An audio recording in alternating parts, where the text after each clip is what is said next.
What is up, everybody? I hope you are having a wonderful weekend, not Friday, because as you noticed, I didn't release this video yesterday like I was supposed to. But we'll talk a little bit more about that later on. Just been a real busy bard, honestly. Got gigs coming up this Pride Month for DJing, for playing my music, for selling my resin wares that me and my friend Jay make with Tiger Fox Resins. So if you want to come out and support this month, it's going to be a good month to do it because there are lots of ways you can. But anyways, enough about that. We are on week 4 of this breaking down my songs video series thing, and we are at the midpoint, the turning point of the story I'm trying to tell with the EP here. This is kind of well, getting ahead of myself here. This song is called Chrysanthemum.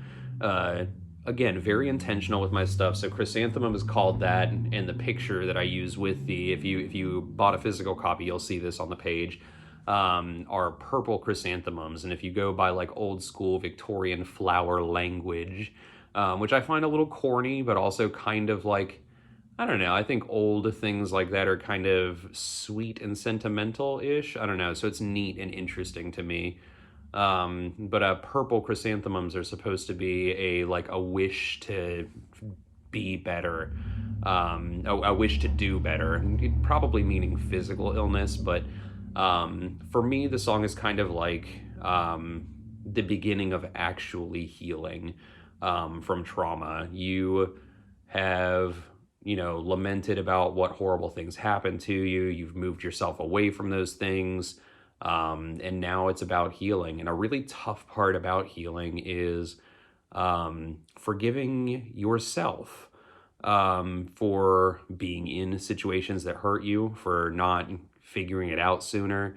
I know I beat the absolute hell out of myself for things like that. Anytime I make a mistake, it's like, you should have done better. You should have known better. You should have caught on to this quicker.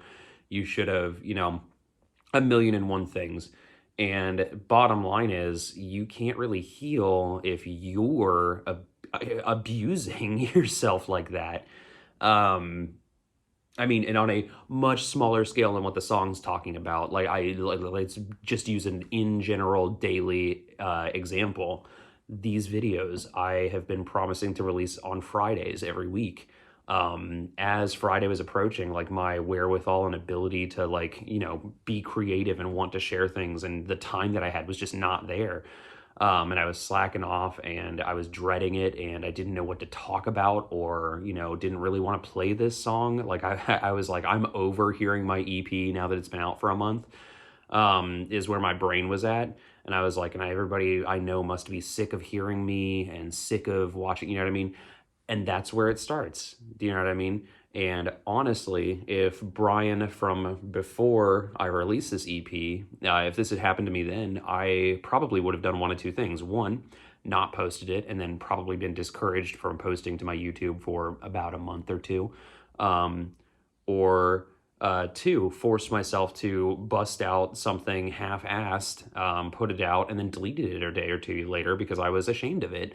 Um, and I know that sounds super dramatic, you know what I mean? That, I had to put that much stock in, YouTube videos that all of 12 people are watching. Hi, those 12 people. I don't mean to insult you in any way, shape, or form, and I very much appreciate you. I just mean that it's not that serious.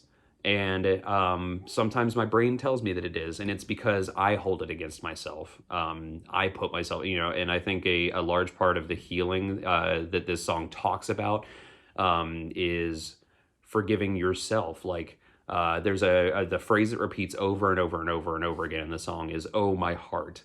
It's kind of like lamenting that, like, I love how full my heart is, and I love how hard I love, but oh my fucking God, my heart keeps getting me into situations where I'm hurting because I can't help but want to help. I can't help but love. I can't help, but what I can help is how that love manifests, and how I share that with people.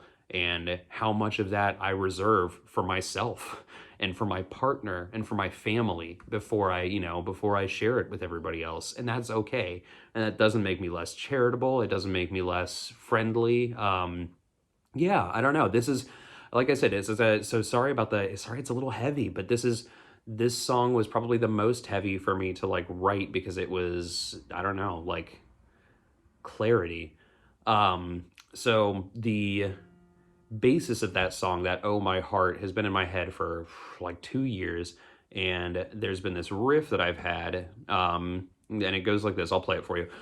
Interesting thing about this song is that I tuned down the highest string down a half step. Normally you're going to be here, right? But it is. So an E chord sounds like.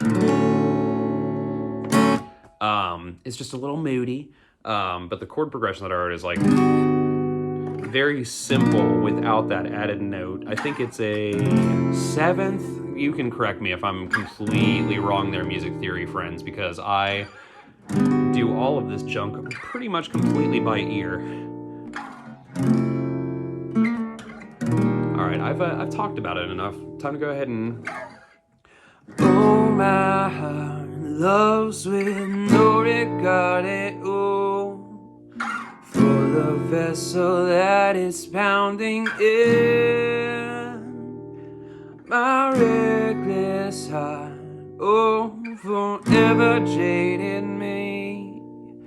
Will it ever feel the way it did? Oh, yeah. 1, 2, 3, 4.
About half of the song for you. If you want to hear the rest of it, go ahead and check out either the video I've posted on YouTube before, or Apple Music, or iTunes, or Spotify, or Amazon Music, or Google Play. All of those things. That's where you can find my music. If it touches you, if it makes you feel good, makes you feel feelings, do me a big favor. Share it with your friends. Show it to people you care about. Music means the absolute world to me, and all I want to do is keep creating stuff like this for you. Mostly for me, but it feels good to share it with you. Anyways, I hope you guys have a great holiday weekend, and I will see you for the next video next weekend. Bye.